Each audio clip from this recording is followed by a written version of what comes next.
ಶ್ರೀ ವಾಸವಿ ಕನ್ಯಕಾ ದೇವಿ ಪುರಾಣ ಪಂಚದಶಾಧ್ಯಾಯ. ಶ್ರೀ ವಾಸವಿ ದೇವಿಯ ವಿಶ್ವರೂಪ ದರ್ಶನವನ್ನು ಕುರಿತು ಹಾಗೂ ದ್ಯುತ್ತರಶತ ಗೋತ್ರೀಯರಾದ ಆರ್ಯವೈಶ್ಯ ದಂಪತಿಗಳು ವಾಸವಿ ಕನ್ಯಕೆಯೊಡನೆ ಅಗ್ನಿಯಲ್ಲಿ ಪ್ರವೇಶಿಸಿ ಪರಂಧಾಮವನ್ನು ಸೇರಿದ ವಿಧಾನವನ್ನು ಕುರಿತು ಸಾಲಂಗಾಯನರು ಮಣಿಗುಪ್ತಾದಿಗಳಿಗೆ ವಿವರಿಸಿ ಬಳಿಕ ಇನ್ನೂ ಹೀಗೆ ಮುಂದುವರಿಸಿ ಹೇಳತೊಡಗಿದರು. ಎಲೈ ಮಣಿಗುಪ್ತಾದಿಗಳೇ, ಅಲ್ಲಿ ಪದ್ಮಶೈನವನ್ನು ಬಿಟ್ಟು ಪರಿಚಾರಕರು ಮುಂದೆ ನಡೆಯಲು ಭೂಪ ವಿಷ್ಣುವರ್ಧನನು ಆನೆಯನ್ನೇರಿ ಕುಳಿತು ಚತುರಂಗ ಬಲಗಳಿಂದ ಸೇವೆ ಮಾಡಿಸಿಕೊಳ್ಳುತ್ತಾ ಸಂತೋಷದಿಂದ ಪ್ರಯಾಣ ಮಾಡುತ್ತಾ ಸೂರ್ಯೋದಯ ಕಾಲಕ್ಕೆ ಭಗ್ನವೆಂಬ ಹೆಸರಿನ ಪುರವನ್ನು ಸೇರಿದನು. ಆಗ ಆ ಸಮಯದಲ್ಲಿ ಪೆನುಗೊಂಡೆಯಿಂದ ಬರುತ್ತಿದ್ದ ದೂತರು ಚಕ್ರವರ್ತಿಗೆ ದಾರಿಯಲ್ಲಿ ಎದುರು ಬಂದು ರಾಜನ ಬಳಿ ಸಾರಿ ಶಿರಬಾಗಿ ಅಂಜಲಿಬದ್ಧರಾಗಿ ನಿಂತರು. ರಾಜನು ದೂತರನ್ನು ನೋಡಿ ಸಕಲವೂ ಸಿದ್ಧವಾಯಿತೇನು ಎಂದು ಕೇಳಿದನು. ಸಾರ್ವಭೌಮನ ಮಾತುಗಳನ್ನು ಕೇಳಿ ಆ ಭಟರು ಸಮಾಧಾನದ ವಚನಗಳನ್ನಾಡಲು ಅಶಕ್ತರಾದರು. ಅನಂತರ ಕಂಪಿಸುತ್ತಿದ್ದ ಆ ದೂತರನ್ನು ಕಂಡು ವಿಷ್ಣುವರ್ಧನನು, ನೀವು ಭೀತರಾಗಬೇಡಿ, ನೀವು ಯಥಾವತ್ತಾಗಿ ಸರಿಯಾಗಿ ಹೇಳಿರಿ ಎಂದು ನುಡಿದನು. ಆಗ ಆ ದೂತರು ರಾಜಶ್ರೇಷ್ಠನೊಡನೆ, ಹೇ ರಾಜ, ಅಲ್ಲಿ ವೈಶ್ಯರೆಲ್ಲರೂ ವಿವಾಹ ಮಹೋತ್ಸವವೆಂದು ಪಟ್ಟಣವನ್ನೆಲ್ಲ ವಿಶೇಷವಾಗಿ ಅಲಂಕರಿಸಿ ಕನ್ಯಕೆಯೊಡಗೂಡಿ ಅಗ್ನಿಯನ್ನು ಪ್ರವೇಶಿಸಿದರು ಎಂದು ಅಲ್ಲಿ ನಡೆದ ಪ್ರಸಂಗವನ್ನೆಲ್ಲ ವರ್ಣಿಸಿ ತಿಳಿಸಿದರು. ವಿಷ್ಣುವರ್ಧನನ ದುರ್ಮರಣ, ಯುವರಾಜನ ಪರಿತಾಪ. ದೂತರು ಹೀಗೆ ಹೇಳುತ್ತಿರುವಂತೆಯೇ ಭ್ರಾಂತಿಗೊಂಡ ಇಂದ್ರಿಯಗಳಿಂದ ಚಕ್ರವರ್ತಿಯು ಹಾ ಇದೇನು ಎಂದು ನುಡಿದು ಪರಿತಪ್ತ ಪ್ರಾಣನಾದನು. ಇಷ್ಟರಲ್ಲಿ ಆ ಸಾರ್ವಭೌಮನ ಎದುರು ಅಷ್ಟಭುಜಯುಕ್ತಳಾಗಿ ಅನೇಕ ಶಸ್ತ್ರಾಸ್ತ್ರಗಳನ್ನು ಧರಿಸಿ ಪ್ರಚಂಡ ತೇಜಸ್ಸಿನಿಂದ ಪ್ರಕಾಶಿಸುತ್ತಿದ್ದ ಅತಿ ಭಯಂಕರ ಕಾಳಿಕಾ ಮೂರ್ತಿಯು ಅವತರಿಸಿ ಎದುರು ನಿಂತಂತೆ ಕಾಣಿಸಿತು. ಕ್ಷಣದಲ್ಲಿ ಆಕೆ ಮಧುರ ಮಂಜುಳ ಮನೋಜ್ಞ ಮೂರ್ತಿಯಾದ ವಾಸವಿ ಕನ್ನಿಕೆಯಾಗಿ ರೂಪತಾಳಿ ಕಾಣಿಸಿದಳು. ಮರುಕ್ಷಣದಲ್ಲಿ ಆಕೆಯೇ ದುರ್ಗೆಯಾಗಿ, ಚಂಡಿಯಾಗಿ, ಮಹಾಕಾಳಿಯಾಗಿ ಅನೇಕ ರೂಪಗಳನ್ನು ಧರಿಸಿ ವಿಕಟಾಟ್ಟಹಾಸ ಮಾಡಿದಳು. ಅನಂತ ಶಕ್ತಿ ಸಂಪನ್ನನೆಂದು ಮೆರೆದವನು, ಅತ್ಯಂತ ನಿರಂಕುಶನೂ ಅಸಂಖ್ಯಾತ ಸೈನ್ಯ ಸಮೇತನೂ ತನಗೆ ಎದುರಿಲ್ಲದವನೆಂದು ಅಹಂಕಾರ ತಳೆದವನೂ ಆದ ಆ ಮೂರ್ಖ ಸಾರ್ವಭೌಮನು ಭೂನಭೋಂತರಗಳೆಲ್ಲ ತಬ್ಬಿಬ್ಬುಗೊಳ್ಳುವಂಥ ಆ ಕಾಳಿಕಾ ಅಟ್ಟಹಾಸದ ಧ್ವನಿಯನ್ನು ಕೇಳಿದ ಮಾತ್ರದಿಂದಲೇ ಶಿರಸ್ಸು ಸಹಸ್ರ ಹೋಳುಗಳಾಗಿ ಸಿಡಿಯಲು ಕೆಳಗೆ ಬಿದ್ದನು. ಆ ಭಯಂಕರ ದೃಶ್ಯವನ್ನು ನೋಡಿದ ಮಂತ್ರಿಗಳು, ಸೇನಾಧಿಪತಿಗಳು, ಸೈನಿಕರು ಮತ್ತೆಲ್ಲರೂ ಭಯಕಂಪಿತರಾದರು. ಅವರು ಪಶ್ಚಾತ್ತಾಪಗೊಂಡವರಾಗಿ ಭೀತಾತ್ಮರಾಗಿ ಶ್ರೀ ವಾಸವಿ ಕನ್ಯಕಾ ಪರಮೇಶ್ವರಿ ಭಕ್ತರಾಗಿ ಆ ದೇವಿಯನ್ನು ಸ್ತುತಿಸತೊಡಗಿದರು. ಆ ತರುವಾಯ ಒಂದು ಕ್ಷಣ ಕಾಲದಲ್ಲಿ ವಿಷ್ಣುವರ್ಧನನ ಶರೀರದಿಂದ ಕೆಂಡದಂಥ ಒಂದು ಜ್ಯೋತಿಯು ಹೊರಟು ಪೆನುಗೊಂಡೆಯಲ್ಲಿ ಅರ್ಚಾವತಾರವಾಗಿ ನೆಲೆಸಿದ ಶ್ರೀ ಕನ್ಯಕಾ ಪರಮೇಶ್ವರಿ ದೇವಿಯ ಪಾದಧಾಮಕ್ಕೆ ಬಂದು ಸೇರಿ ಆಕೆಯ ದಿವ್ಯ ಚರಣಗಳಲ್ಲಿ ಲೀನವಾಗಿ ಹೋಯಿತು. ಆ ಜ್ಯೋತಿಯನ್ನು ಅನುಸರಿಸಿ ಬಲು ವೇಗವಾಗಿ ಪೆನುಗೊಂಡೆ ನಗರವನ್ನು ಸೇರಿದ ಚಕ್ರವರ್ತಿಯ ಸಮಸ್ತ ಪರಿಜನರು ವಾಸವಿ ಕನ್ಯಕಾ ಪರಮೇಶ್ವರಿ ದೇವಿಯ ಅರ್ಚಾವತಾರ ಮೂರ್ತಿಗೆ ಪದೇ ಪದೇ ಪ್ರಣಾಮ ಮಾಡಿದರು. ಆ ಜಗನ್ಮಾತೆಯ ಲೀಲೆಗಳನ್ನು ಮುಕ್ತ ಕಂಠದಿಂದ ಗಾನ ಮಾಡಿದರು. ತನ್ಮಯರಾಗಿ ವಾಸವಿ ಕನ್ಯಕಾ ದೇವಿಯ ನಾಮವನ್ನು ಭಜಿಸಿದರು. ಆಗ ಸಾರ್ವಭೌಮನ ಅಮಾತ್ಯರ ಆದೇಶಾನುಸಾರವಾಗಿ ಅತಿ ವೇಗವಾಗಿ ಪ್ರಯಾಣ ಮಾಡಬಲ್ಲ ಭಟರು ಕೆಲವರು ಈ ವಾರ್ತೆಯನ್ನು ಪದ್ಮಶಯನ ಪುರದಲ್ಲಿದ್ದ ವಿಷ್ಣುವರ್ಧನನ ಕುಮಾರನಾದ ರಾಜೇಂದ್ರನಿಗೆ ತಿಳಿಸಲು ತೆರಳಿದರು. ವಿಷ್ಣುವರ್ಧನನಿಗೆ ಕಲಿಯುಗದಲ್ಲಿ ಅಪಾರ ಅಪಕೀರ್ತಿ ಉಂಟಾಯಿತು.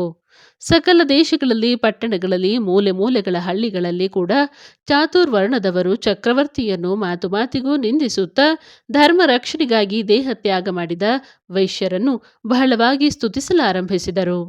ಪದ್ಮಶೈನಪುರದಲ್ಲಿ ಚಕ್ರವರ್ತಿಯ ಭಟರು ತಂದ ಘೋರ ವಾರ್ತೆಯನ್ನು ಕೇಳಿದ ಯುವರಾಜೇಂದ್ರನು ಪಾರಿವಾಳ ಪಕ್ಷಿಯಂತೆ ದೀನನಾಗಿ ಶೋಕ ಸಂತಪ್ತನಾಗಿ ಬಲು ವಿಧಗಳಲ್ಲಿ ವಿಲಪಿಸಿದನು.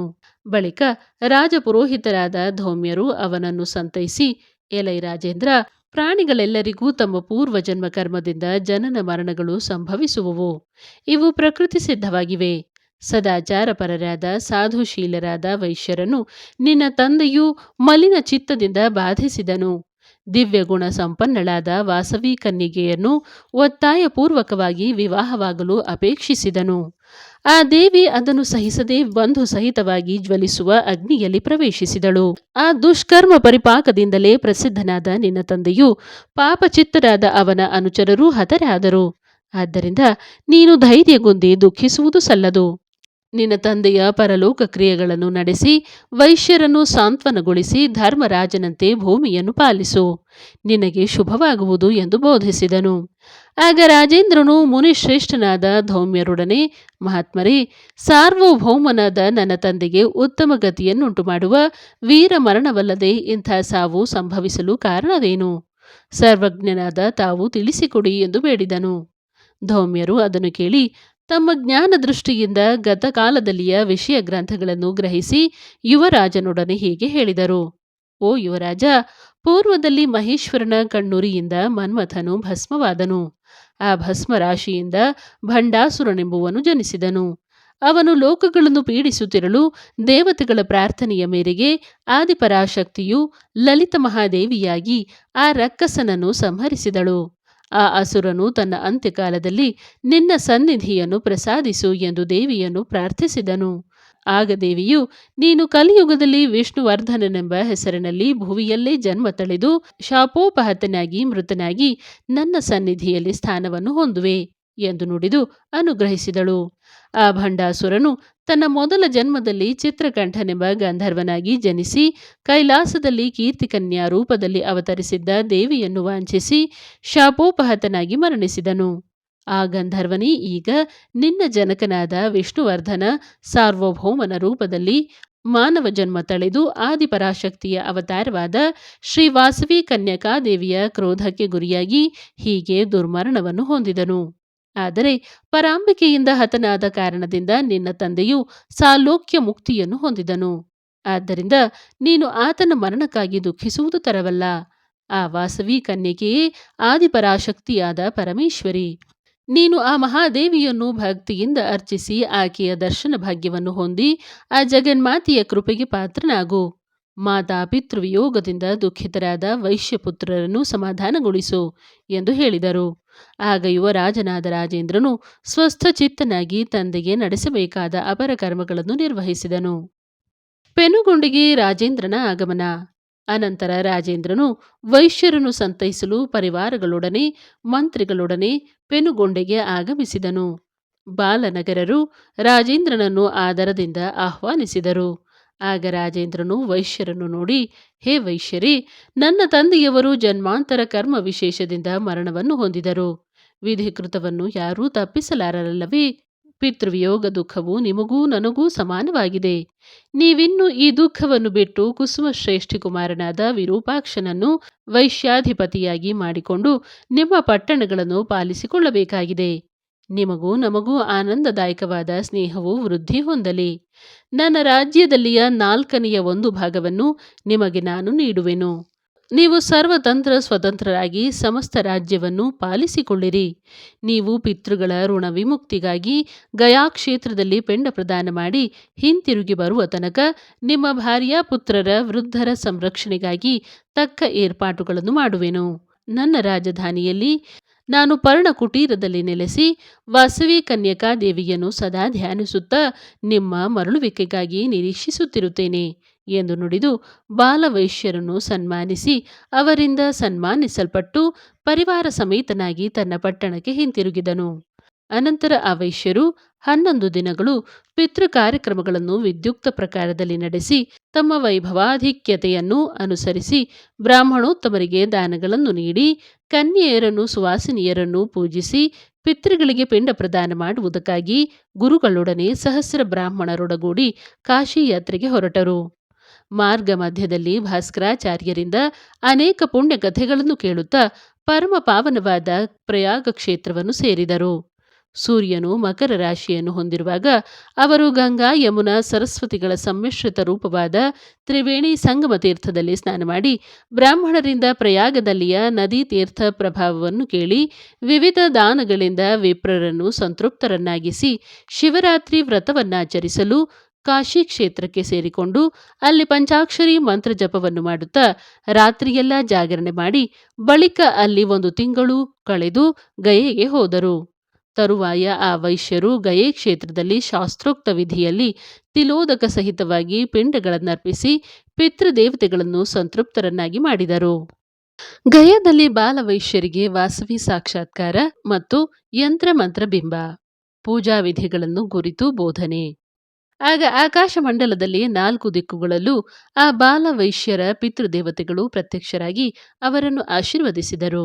ಪಿತೃ ಸಮುದಾಯ ಮಧ್ಯದಲ್ಲಿ ವಿದ್ಯುಲ್ಲತೆಯಂತೆ ಮಿನುಗುತ್ತಾ ಮಧುರ ಮಂಜುಳ ಮನೋಹರಾಕೃತಿಯಲ್ಲಿ ಶ್ರೀವಾಸವಿ ಕನ್ಯಕೆಯು ಪ್ರತ್ಯಕ್ಷಳಾದಳು. ಆಗ ವೈಶ್ಯರು ಆ ದೇವಿಯನ್ನು ಅನೇಕ ವಿಧಗಳಲ್ಲಿ ಕೊಂಡಾಡಿದರು. ಅವರ ಭಕ್ತಿಗೆ ಪ್ರಸನ್ನಳಾದ ವಾಸವಿ ಕನ್ಯಕೆಯು, ಎಲೈ ಮಕ್ಕಳೇ, ನಿಮ್ಮ ಭಕ್ತಿಯನ್ನು ನೋಡಿ ನಿಮ್ಮ ಪಿತೃಗಳೊಡನೆ ಕೂಡಿ ನಾನು ಅಪಾರವಾಗಿ ಸಂತೋಷಗೊಂಡೆನು. ನೀವು ಅನುದಿನವೂ ನನ್ನನ್ನು ಆರಾಧಿಸುತ್ತಾ ಸಮಸ್ತ ಸನ್ಮಂಗಳವನ್ನು ಹೊಂದಿರಿ. ಪ್ರತಿ ಮಾಸದಲ್ಲಾಗಲಿ, 2 ತಿಂಗಳಲ್ಲಿ ಒಮ್ಮೆಯಾಗಲಿ, ಉತ್ತರಾಯಣ ದಕ್ಷಿಣಾಯನಗಳಲ್ಲಿ ಎಂದಾದರೂ ಆಗಲಿ, 1 ವರ್ಷದಲ್ಲೊಮ್ಮೆಯಾಗಲಿ, ಶುಕ್ರವಾರದಲ್ಲಾಗಲಿ, ನನ್ನ ಜನ್ಮದಿನೋತ್ಸವದಲ್ಲಾಗಲಿ ಕಲ್ಪೋಕ್ತ ಪ್ರಕಾರ ದೀಕ್ಷಾ, ಪೂಜಾ, ವ್ರತಾದಿಗಳಿಂದ ನನ್ನನ್ನು ಆರಾಧಿಸಿರಿ. ನನ್ನನ್ನು ಅರ್ಚಿಸುವವರಿಗೆ ಸಮಸ್ತ ಸಂಪತ್ತುಗಳನ್ನು ಪ್ರಸಾದಿಸುವೆನು. ಪರಿಶುದ್ಧ ಚರಿತ್ರೆಯುಳ್ಳ ಪಿತೃವಂಶವನ್ನು ಚೆನ್ನಾಗಿ ತಿಳಿಸಿಕೊಡುವ ಪ್ರಸಿದ್ಧವಾದ ಗೋತ್ರ ಪ್ರವರಾದಿಗಳನ್ನು ತಿಳಿದುಕೊಂಡು ವಂಶಾಭಿವೃದ್ಧಿಗಾಗಿ ಸಂಬಂಧ ಬಾಂಧವ್ಯಗಳನ್ನು ಮಾಡಿಕೊಳ್ಳಿರಿ. ನಿಮಗೀಗ ನನ್ನ ದಿವ್ಯ ಮಂತ್ರಬಿಂಬಾದಿಗಳನ್ನು ಕುರಿತು ಹೇಳುತ್ತಿರುವೆ, ಸಾವಧಾನದಿಂದ ಆಲಿಸಿರಿ. ಹೇ ಭಕ್ತ ಶ್ರೇಷ್ಠರೇ, ಓಂ ಎಂಬ ಪ್ರಣವ ಬೀಜ, ಬಳಿಕ ಹ್ರೀಂ ಮಾಯಾ ಬೀಜಾಕ್ಷರವನ್ನು, ನಂತರ ವಾಗ್ಭವ ಬೀಜಾಕ್ಷರವನ್ನು, ಆ ಬಳಿಕ ಕಮಲಾಸನ ಬೀಜಾಕ್ಷರವನ್ನು, ಅನಂತರ ಚಂದ್ರ ಬೀಜಾಕ್ಷರವನ್ನು, ಆ ಬಳಿಕ ಅಮೃತ ಬೀಜಾಕ್ಷರವನ್ನು, ಬಳಿಕ ಶ್ರೀ ವಾಸವಿ ಕನ್ಯಕಾ ಪರಮೇಶ್ವರಿ ಶ್ರೇಯಂ ದೇಹಿ ಎಂಬ 16 ಅಕ್ಷರಗಳನ್ನು ಸೇರಿಸಿ ತದುಪರಿ ಪೂಜಾ ಸಮಯದಲ್ಲಿ ನಮಃ ಎನ್ನುವುದಕ್ಕೆ ಬದಲು ಸ್ವಾಹ ಎಂಬ ಅಕ್ಷರದ್ವಯವನ್ನು ಸೇರಿಸಿದರೆ ಒಟ್ಟಾರೆ ಈ 24 ಅಕ್ಷರಗಳ ಸಂಯುಕ್ತ ರೂಪವೇ ನನ್ನ ಮಂತ್ರ ರಾಜವಾಗುವುದು. ಈ ಶ್ರೇಷ್ಠ ಮಂತ್ರವನ್ನು ಜಪಿಸುವವರಿಗೆ ಸರ್ವ ಸಂಪದಗಳು, ಸತ್ಸಂತಾನ ಭಾಗ್ಯವೂ ಅಲ್ಲದೆ ಅಂತ್ಯದಲ್ಲಿ ಮೋಕ್ಷವೂ ಲಭಿಸಬಲ್ಲುದು. ಈ ಮಂತ್ರದಲ್ಲಿಯ ಮೊದಲ ಬೀಜಾಕ್ಷರ ಷಟ್ಕಕ್ಕೆ ಶ್ರೀ ವಾಸವಿ ಕನ್ಯಕೆ ಮಹ್ಯಂ ಸರ್ವ ಸೌಭಾಗ್ಯಂ ದೇಹಿ ದೇಹಿ ಸ್ವಾಹ ಎಂಬ 20 ಅಕ್ಷರಗಳನ್ನು ಸೇರಿಸಿದರೆ ಅದು ಸರ್ವೋತ್ತಮವಾದ 26 ಅಕ್ಷರಗಳ ಪಾರಾಯಣ ಮಂತ್ರವಾಗುವುದು. ಈ ಮಂತ್ರ ಜಪದಿಂದ ಅನಂತ ಪುಣ್ಯವು ಲಭಿಸುವುದು. ಈ ನನ್ನ ಮಂತ್ರಗಳಿಗೆ ಸಂಬಂಧಿಸಿದ ಅಂಗನ್ಯಾಸ, ಕರನ್ಯಾಸಾದಿ ವಿಧಿಗಳನ್ನು, ಛಂದಸ್ಸು, ಋಷಿ, ಪ್ರಾಣ, ಶಕ್ತಿ, ಕೀಲಕಾದಿಗಳನ್ನು ಭಾಸ್ಕರಾಚಾರ್ಯರು ನಿಮಗೆ ವಿವರವಾಗಿ ತಿಳಿಸಿಕೊಡುವರು. ಇನ್ನು ನನ್ನ ಪೂಜಾ ಕ್ರಮವನ್ನು ಹೇಳುವೆನು ಕೇಳಿರಿ. ವಿವಾಹ, ವ್ರತ, ಯಜ್ಞಾದಿಗಳಲ್ಲಿ ನಡೆಯುವ ಮಂಟಪಾರಾಧನೆಯಲ್ಲಿ ನನ್ನನ್ನು ಕಲಶ ರೂಪದಲ್ಲಿಯೂ, ದೇವಾಲಯಗಳಲ್ಲಿ ವಿಗ್ರಹ ರೂಪದಲ್ಲಿಯೂ ಪೂಜಿಸಬೇಕು. ಕಲಶಗಳಲ್ಲಿ ನಾನು ಕ್ಷಣಿಕ ಎಂತಲೂ, ವಿಗ್ರಹಗಳಲ್ಲಿ ನಿತ್ಯ ಎಂತಲೂ ಕರೆಯಲ್ಪಡುತ್ತಿರುವೆನು. ಶ್ರೀಚಕ್ರ ಸಮಾನವಾಗಿ ಯಂತ್ರ ದಶಾಂಗ ಸಮುಪೇತವಾಗಿ ಬಿಂದು, ತ್ರಿಕೋಣ, ಅಷ್ಟಕೋಣ, ದಶಕೋಣ, ಸಪ್ತದಳ, ಅಷ್ಟದಳ, ಚತುರ್ದಶಾರಕೋಣ, ಷೋಡಶದಳ ಚಕ್ರಗಳೊಡನೆಯೂ ಭೂಪುರಗಳಿಂದಲೂ ಕೂಡಿರುತ್ತ ನವಾವರಣಗಳಿಂದ ಕೂಡಿದ್ದು ಚತುರ್ವಿಧ ಸಮೈಕ್ಯತೆಗಳಿಂದ ವಿರಾಜಿಸುತ್ತಿರುವ ನನ್ನ ಯಂತ್ರರಾಜವನ್ನು ಸ್ಥಾಪಿಸಿ ಅದರ ಮೇಲೆ ಸರಿಯಾಗಿ ನನ್ನ ಮೂರ್ತಿಯನ್ನು ದೇವಾಲಯಾದಿಗಳಲ್ಲಿ ಸ್ಥಾಪಿಸಬೇಕು. ಅಂದು ಅಗ್ನಿ ಪ್ರವೇಶ ಮಾಡಿದ ಸಮಯದಲ್ಲಿ ನಾನು ಅರ್ಚಾವತಾರಳಾಗಿ ನೆಲೆಸಿ ಭಕ್ತರಿಗೆ ದರ್ಶನ ನೀಡಿದ ದಿವ್ಯವಾದ ಪರಮ ಮಂಗಳಕರ ರೂಪವಾದ ನನ್ನ ಮೂರ್ತಿಯನ್ನು ರೂಪಿಸಿ ಆಲಯದಲ್ಲಿ ಸ್ಥಾಪಿಸುವುದು ಉತ್ತಮೋತ್ತಮವು. ಹಾಗಲ್ಲದಿದ್ದರೆ ದ್ವಿಭುಜೆಯಾದ ನನ್ನ ಭವ್ಯ ರೂಪವನ್ನಾಗಲಿ, ನನ್ನ ಅವತಾರ ಜೀವಿತ ಕಾಲದಲ್ಲಿ ನಾನು ಪ್ರದರ್ಶಿಸಿದ ಅಲೌಕಿಕ ರೂಪಗಳಲ್ಲಿ ಯಾವುದಾದರೊಂದು ರೂಪದಲ್ಲಾಗಲಿ ನನ್ನ ವಿಗ್ರಹವನ್ನು ತಯಾರು ಮಾಡಿಸಿ ನನ್ನ ಆಲಯಗಳಲ್ಲಿ ಪ್ರತಿಷ್ಠಿಸಬೇಕು. ಹಾಗೆ ಸ್ಥಾಪಿಸಿ ಪೂಜಿಸಿದವರಿಗೆ ಸದಾ ಸಮಸ್ತ ಸಮೃದ್ಧಿಗಳನ್ನು ನೀಡುವೆನು. ಗಣೇಶ್ವರನು ಕ್ಷೇತ್ರಪಾಲಕರು, ಆಧಾರಾಧ್ಯಾಸನ ಶಕ್ತಿಗಳು, ದ್ವಾರಶಕ್ತಿಗಳು, ಅಷ್ಟಸಿದ್ಧಿಗಳು, ಇಂದ್ರಾದಿ ಅಷ್ಟದಿಕ್ಪಾಲಕರು, ಸೂರ್ಯಾದಿ ನವಗ್ರಹಗಳು, ಪರಾಶಕ್ತಿಯಾದ ನನ್ನ ಷೋಡಶ ಕಲಾದೇವತೆಗಳು, ಅಷ್ಟದುರ್ಗೆಯರು, ಸಪ್ತ ಮಾತೃಕೆಯರು, ಪ್ರಸಿದ್ಧವಾದ ನನ್ನ ಚತುರ್ದಶ ರೂಪಗಳು, ವಾಣಿ ವಿಧಾತರು, ಕೋನಕಮಲ ಜನಾರ್ದನರು, ಗೌರಿ ನಗರೇಶ್ವರರು, ನನ್ನ ಪುರದಲ್ಲಿಯ ನವಾವರಣಗಳಲ್ಲಿ ಪೂಜಿಸಬೇಕಾದ ಅಂಗೋಪಾಂಗ ದೇವತೆಗಳಾಗಿರುವರು. ನನ್ನನ್ನು ಶ್ರೀ ಸೂಕ್ತ ವಿಧಾನದಲ್ಲಿ ವಿದ್ಯುಕ್ತವಾಗಿ ಪೂಜಿಸಬೇಕು. ಹೇ ಪುತ್ರರೇ, ಇನ್ನುಳಿದ ಪೂಜಾ ವಿಧಾನವನ್ನು ಋಷಿ ಶ್ರೇಷ್ಠರಾದ ಭಾಸ್ಕರಾಚಾರ್ಯರು ಹೇಳಬಲ್ಲರು. ನನ್ನ ಶ್ರೇಷ್ಠವಾದ ಮಂತ್ರವನ್ನು ಸದಾ ಜಪಿಸಿರಿ. ಅದರಿಂದ ನೀವು ಸರ್ವ ಫಲಗಳನ್ನು ಹೊಂದಬಲ್ಲಿರಿ. ಹೇ ಮಕ್ಕಳೇ, ಭಕ್ತಿಯುಕ್ತವಾದ ನಿಮ್ಮ ಚಿತ್ತಶುದ್ಧಿಗೆ ಸಂತೋಷಿಸಿದೆನು. ವರವೊಂದನ್ನು ಕೋರಿರಿ ಎಂದು ನುಡಿದಳು. ಆಗ ಆ ವೈಶ್ಯರು, ಹೇ ತಾಯಿ, ಈ ಪೆನುಗೊಂಡೆ ಪಟ್ಟಣದಲ್ಲಿ ಸದಾ ನಿನ್ನ ಪ್ರತ್ಯಕ್ಷ ದರ್ಶನ ಭಾಗ್ಯವನ್ನು ನಮಗೆ ಉಂಟು ಮಾಡು ಎಂದು ಬೇಡಿಕೊಂಡರು. ಆ ಬಳಿಕ ಆ ವಾಸವಿ ದೇವಿ, ನನ್ನ ದರ್ಶನ ನಿಮಗೆ 9 ರಾತ್ರಿಗಳು ಉಂಟಾಗುವುದು ಎಂದು ಹೇಳಿ ದೇವತಾ ಸಮುದಾಯದೊಡನೆಯೂ ಸಿದ್ಧ ಸಮುದಾಯದೊಡನೆಯೂ ಸೇವೆ ಸಲ್ಲಿಸಲ್ಪಡುತ್ತಾ ಸಿಂಹವಾಹನವನ್ನು ಅಧಿರೋಹಿಸುತ್ತಾ ಅಂತರ್ಧಾನಳಾದಳು. ವಾಸವಿ ದೇವಿ ಅಂತರ್ಧಾನವಾದ ಬಳಿಕ ಆ ವೈಶ್ಯಶ್ರೇಷ್ಠರೆಲ್ಲ ಗಯಾ ಕ್ಷೇತ್ರದಲ್ಲಿ ಹೊರಟು ನೈವಿಶಾರಣ್ಯ ಪುಣ್ಯಕ್ಷೇತ್ರವನ್ನು ಸೇರಿದರು. ಅಲ್ಲಿ ಗದಾಧರ ಸ್ವಾಮಿಯನ್ನು ಉಪಾಸಿಸುತ್ತಿದ್ದ ಪುಂಡರೀಕ ಮಹರ್ಷಿಯನ್ನು ನೋಡಿ ನಮಸ್ಕರಿಸಿ, ಹೇ ಮುನಿಶ್ರೇಷ್ಠ, ಗದಾಧರನಾದ ವಿಷ್ಣುದೇವನ ಮಹಾತ್ಮೆಯನ್ನು ಕುರಿತು ನಮ್ಮ ಪಿತಾಮಹರಿಂದ ಬಹುವಾಗಿ ಕೇಳಿದ್ದೇನೆ. ಸರ್ವಜ್ಞರಾದ ನೀವು ಆ ವಿಷಯವನ್ನು ವಿಸ್ತರಿಸಿ ಹೇಳಬೇಕೆಂದು ಪ್ರಾರ್ಥಿಸುತ್ತಿದ್ದೇವೆ ಎಂದು ಬೇಡಿಕೊಂಡರು. ಆಗ ಪುಂಡರೀಕನು, ಹೇ ವೈಶ್ಯೋತ್ತಮರೇ, ಆದಿಶಕ್ತಿಯೂ ಯೋಗಮಾಯ ಕನ್ಯೆಯೂ ಆದ ಪರಾಂಬಿಕೆಯು ದ್ವಾಪರ ಯುಗದಲ್ಲಿ ನಂದನೆಂಬ ವೈಶ್ಯನ ಮನೆಯಲ್ಲಿ ಶ್ರೀಕೃಷ್ಣನ ಸಹೋದರಿಯಾಗಿ ಅವತರಿಸಿದಳು. ಆ ಮಹಾದೇವಿಯೇ ಈಗ ಮತ್ತೆ ನಿಮ್ಮ ಕುಲದಲ್ಲಿ ವಾಸವಿ ಕನ್ಯಕಾದೇವಿಯಾಗಿ ಹುಟ್ಟಿ ಧರ್ಮವನ್ನು ಸಂರಕ್ಷಿಸಿದಳು. ನಿಮ್ಮ ಕುಲ ಪ್ರತಿಷ್ಠೆಯು ಇಷ್ಟು ಘನವಾದುದು. ನಿಮ್ಮ ಕುಲಗುರುವಾದ ಭಾಸ್ಕರಾಚಾರ್ಯರು ಸರ್ವಜ್ಞರು, ಸಮಸ್ತವನ್ನೂ ಬಲ್ಲವರು. ಆದರೂ ನನ್ನನ್ನು ಶ್ರೇಷ್ಠನನ್ನಾಗಿಸಿ ಗದಾಧರ ಮಹತ್ವವನ್ನು ತಿಳಿಸಿರೆಂದು ಕೋರುತ್ತಿರುವಿರಿ. ನಿಮ್ಮ ಆದರಾಭಿಮಾನಗಳಿಗೆ ಧನ್ಯವಾದಗಳು. ಸಾವಧಾನ ಚಿತ್ತರಾಗಿ ಕೇಳಿರಿ. ಪೂರ್ವದಲ್ಲಿ ಬ್ರಹ್ಮ ಮಾನಸ ಪುತ್ರನಾದ ಸನತ್ಕುಮಾರನು ಮಾರ್ಕಂಡೇಯ ಮಹರ್ಷಿಗೆ ಶ್ರೌತಸ್ಮಾತ್ರ ಕರ್ಮಕಾಂಡಗಳು ಯಾರಿಗೆ ಸೇರಿರುವವೋ ಆ ಗದಾಧರ ದೇವನ ಮಹಾತ್ಮೆಯನ್ನು ತಿಳಿಸಿದನು. ಶ್ರೀ ಮಹಾವಿಷ್ಣುವು ಪಿತೃರೂಪದಿಂದಲೂ ದೇವರೂಪದಿಂದಲೂ ಸರ್ವ ಶ್ರೌತ ಸ್ಮಾರ್ತ್ರ ಕರ್ಮಜಾಲಗಳ ಆಹುತಿಗಳನ್ನು ಅನುಭವಿಸುತ್ತಿರುವನು. ಪಿತೃರೂಪದಿಂದ ಕವ್ಯವನ್ನೂ ದೇವರೂಪದಿಂದ ಹವ್ಯವನ್ನೂ ಭುಜಿಸುತ್ತಿರುವನು. ಆ ದೇವನಿಗೆ ಯಜ್ಞಾದಿಗಳಲ್ಲಿ ಕೊಡುವ ಹವ್ಯಕ್ಕಿಂತ ಶ್ರಾದ್ದಾದಿಗಳಲ್ಲಿ ಕೊಡುವ ಕವ್ಯವು ಅಂದರೆ ಪಿಂಡ ಪ್ರದಾನವು ವಿಶೇಷವಾಗಿ ಪ್ರೀತಿಕರವು. ದಾನಗಳನ್ನು ಹೋಮಗಳನ್ನು ಮಾಡದೇ ಹೋದರೂ ಪಿಂಡ ಪ್ರದಾನದಿಂದ ಶ್ರೀಹರಿಯನ್ನು ಶ್ರಾದ್ದಾವಿಧಿಯಿಂದ ಸಂತೋಷಪಡಿಸಬೇಕು. ಮಾಡಬಾರದ ಕಾರ್ಯವನ್ನು ಮಾಡಿಯಾದರೂ ಸರಿಯೇ ಪಿಂಡ ಪ್ರದಾನಾದಿ ಅತಿಥಿ ಪೂಜೆಗಳಿಂದ ವಿಷ್ಣುವನ್ನು ಸಂತೋಷಗೊಳಿಸುವವನು ಅಕ್ಷಯವಾದ ಫಲವನ್ನು ಹೊಂದಬಲ್ಲನೆಂದು ಹಿರಿಯರು ಹೇಳಿರುವರು. ಆದ್ದರಿಂದ ಏನಾದರೂ ಸರಿಯೇ ಶ್ರಾದ್ದ ದಿನವನ್ನು ಬಿಟ್ಟು ಬಿಡಬಾರದು. ಹರಿಪ್ರೀತಿಕರವಾದ ಶ್ರಾದ್ದವನ್ನು ತಪ್ಪದೇ ಮಾಡಬೇಕು. ತೇಜ ಸಂಪನ್ನರಾದ ನೀವು ಶ್ರದ್ಧೆಯಿಂದ ಶ್ರಾದ್ದ ಮಾಡಿರಿ. ಯಾರು ಈ ರಹಸ್ಯ ವಿಷಯವನ್ನು ಕೇಳುವರೋ ಅವನು ಸರ್ವ ಪಾಪ ವಿಮುಕ್ತನಾಗುವನು ಎಂದು ಗದಾಧರ ಮಹಿಮೆಯನ್ನು ಪುಂಡಲೀಕ ಮಹರ್ಷಿಯು ವೈಶ್ಯರಿಗೆ ಅರುಹಿದನು. ಆಗ ಆ ವೈಶ್ಯರು ಆ ಋಷಿಗೆ ಕೃತಜ್ಞತಾಭಿವಂದನೆಗಳನ್ನು ಮಾಡಿ ಅಲ್ಲಿಂದ ಮುಂದೆ ಹೊರಟರು. ಸರ್ವ ವೈಶ್ಯರು ಮತ್ತೆ ಕಾಶಿ ಪಟ್ಟಣಕ್ಕೆ ಹೋಗಿ ನಿಯತಾತ್ಮರಾಗಿ ಪಿತೃಗಳಿಗೆ ಹಿತವನ್ನೆಸಗಬೇಕೆಂಬ ಬಯಕೆಯಿಂದ ತಮ್ಮ ನಗರದಲ್ಲಿ ಶಿವಲಿಂಗಗಳನ್ನು ಪ್ರತಿಷ್ಠಾಪಿಸಲು ನಿಶ್ಚಯಿಸಿಕೊಂಡು ಅನೇಕ ಶಿವಲಿಂಗಗಳನ್ನು ಶೇಖರಿಸಿಕೊಂಡು ಅನ್ನಪೂರ್ಣ ವಿಶ್ವೇಶ್ವರರಿಗೆ ಪ್ರಣಾಮಗಳನ್ನು ಸಲ್ಲಿಸಿ ಕಾಲಭೈರವನ ಆಜ್ಞೆ ಪಡೆದು ತಮ್ಮ ಪಟ್ಟಣಕ್ಕೆ ಹಿಂದಿರುಗತೊಡಗಿದರು. ಪುಣ್ಯಾರಣ್ಯಗಳನ್ನು, ಶ್ರೇಷ್ಠ ಪರ್ವತಗಳನ್ನು, ಪುಣ್ಯ ದೇಶಗಳನ್ನು, ತೀರ್ಥಗಳನ್ನು ಸೇವಿಸುತ್ತಾ ಪದ್ಮಶಯನ ಪಟ್ಟಣಕ್ಕೆ ಬಂದರು. ಅಲ್ಲಿ ವಿಷ್ಣುವರ್ಧನ ಸಾರ್ವಭೌಮನ ಕುಮಾರನಾದ ರಾಜೇಂದ್ರ ಭೂಪತಿ ರಾಜೋದ್ಯಾನದಲ್ಲಿ ಮನೋಜ್ಞವಾದ ಪಟಕುಟೀರದಲ್ಲಿ ವಾಸವಿ ದೇವಿಯ ಅನುಗ್ರಹವನ್ನು ಕೋರಿ ನಿಯಮ ನಿಷ್ಠೆಗಳಿಂದ ಆ ದೇವಿಯನ್ನು ಧ್ಯಾನಿಸುತ್ತಾ ವಾಸಿಸುತ್ತಿದ್ದನು.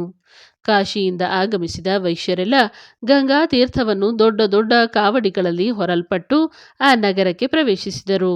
ಆ ಕಾವಡಿಗಳನ್ನು ಹೊತ್ತು ತಂದವರು ಗಂಗಾ ಕಾವಡಿಗರೆಂದು ಪ್ರಸಿದ್ಧರಾದರು. ಅವರು ವಂಶ ಪಾರಂಪರ್ಯವಾಗಿ ವೈಶ್ಯರಿಂದ ಪೋಷಿಸಲ್ಪಡುವಂತೆ ಕಟ್ಟಳೆ ಮಾಡಲಾಯಿತು. ಚಾರರಿಂದ ವೈಶ್ಯರ ಆಗಮನವನ್ನು ಕುರಿತು ಕೇಳಿ ರಾಜರಾಜೇಂದ್ರನು ಸಂತೋಷಾಂತರಂಗನಾಗಿ ಬಂಧು ಮಿತ್ರರೊಡನೆ ಮಂತ್ರಿ ಪುರೋಹಿತರೊಡನೆ ವೈಶ್ಯರನ್ನು ಎದುರುಗೊಂಡು ಅವರ ಕ್ಷೇಮ ಸಮಾಚಾರಗಳನ್ನು ವಿಚಾರಿಸಿ ತನ್ನ ನಿವಾಸಕ್ಕೆ ಆಹ್ವಾನಿಸಿ ಕರೆತಂದನು. ರಾಜೇಂದ್ರನು ವಿರೂಪಾಕ್ಷನನ್ನು ಆಲಿಂಗನ ಮಾಡಿಕೊಂಡು, ಹೇ ಮಹಾವೀರ, ನೀವು ಬರುವ ತನಕ ನಾನು ಒಂದು ಹೊತ್ತು ಮಾತ್ರವೇ ಭುಜಿಸುತ್ತಾ ಭೂಶಯನ ಮಾಡುತ್ತಾ ಶ್ರೀ ವಾಸವಿ ದೇವಿ ಧ್ಯಾನ ನಿಮಗ್ನನಾಗಿ ಈ ಪಟಕುಟೀರದಲ್ಲಿ ವ್ರತ ದೀಕ್ಷೆಯಲ್ಲಿರುವೆ. ನಿಮ್ಮ ಪುಣ್ಯ ದರ್ಶನದಿಂದ ಪರಿಶುದ್ಧನಾದೆನು ಎಂದು ಸ್ನೇಹಾರ್ದ್ರ ಹೃದಯದಿಂದ ನುಡಿದನು. ಮಹಾರಾಜನ ಮಧುರ ವಚನಗಳನ್ನು ಕೇಳಿದ ವಿರೂಪಾಕ್ಷಾದಿಗಳು ಆನಂದ ಮಾನಸರಾಗಿ, ಹೇ ರಾಜೇಂದ್ರ, ಸಮಸ್ತ ದೇಶಕ್ಕೆ ಸಾಮ್ರಾಟನು, ಪಾಲಕನು, ತಾಯಿಯೂ ತಂದೆಯೂ ಆಗುವನು. ಸರ್ವಜನರ ವರ್ಣಾಶ್ರಮ ಧರ್ಮಗಳನ್ನು ಕಾಪಾಡುವುದರಿಂದ ರಾಜನು ಪಾಲಕನಾಗುತ್ತಿರುವನು. ಜಗತ್ತಿಗೆ ಜೀವನೋಪಾಯಗಳನ್ನು ತೋರಿಸುವುದರಿಂದ ಅವನು ತಾಯಿ ಎಂದು ಕರೆಯಲ್ಪಡುತ್ತಿರುವನು. ಅಗ್ನಿಯಿಂದ, ಕಳ್ಳರಿಂದ, ದುಷ್ಟರಿಂದ, ಶತ್ರುಗಳಿಂದ ಬಾಧೆಗಳು ಬರದಂತೆ ಹೆತ್ತ ಮಕ್ಕಳನ್ನು ಕಾಪಾಡುವಂತೆ ರಾಜನು ಪ್ರಜೆಗಳನ್ನು ಕಾಪಾಡುವುದರಿಂದ ತಂದೆ ಎಂದು ಕರೆಯಲ್ಪಡುತ್ತಿರುವನು. ಈ ವಿಧದಿಂದ ಪ್ರಜೆಗಳನ್ನು ರಂಜಿಸುವುದರಿಂದ ರಾಜನೆಂದು ಸಾರ್ಥಕ ನಾಮ ಪಡೆಯುತ್ತಿರುವನು. ಪ್ರಭು, ನಿಮ್ಮನ್ನು ನೋಡಿ ನಾವು ಕೃತಾರ್ಥರಾದೆವು ಎಂದು ನುಡಿದರು.